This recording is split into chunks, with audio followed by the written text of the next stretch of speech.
میں چاہتا ہوں آپ کی اور اللہ کی دوستی ہو جائے، لیکن اس کے لیے کچھ شرائط ہیں۔ اللہ سے دوستی کرنا کوئی آسان کام نہیں۔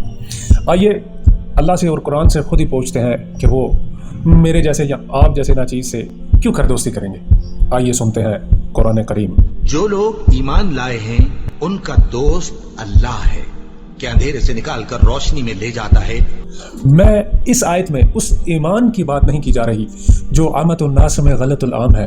غلط العام سے میرا مطلب یہ ہے کہ ہم اللہ کو تو مانتے ہیں، اللہ کی ذات کو، اس کی شان و شوکت کو، اس کے جاہ و جلال کو، اس کی تخلیق کو ہم مانتے ضرور ہیں، مگر ہماری بد نصیبی اور بدقسمتی یہ ہے کہ ہم اللہ کی ایک بھی نہیں مانتے۔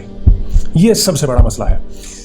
اللہ پر ایمان کا مطلب یہ ہے کہ ہر وقت انسان جب اپنے ہوش و حواس میں ہو تو وہ یہ یاد رکھے کہ وہ بابرکت ذات میری شاہ رگ سے بھی قریب ہے۔ اس کے فرشتے جو پلک جھپکنے کے برابر بھی اس کی نافرمانی نہیں کرتے، وہ میرے کاندھوں پر سوار میرے اعمال کا احتساب کیے ہوئے ہیں۔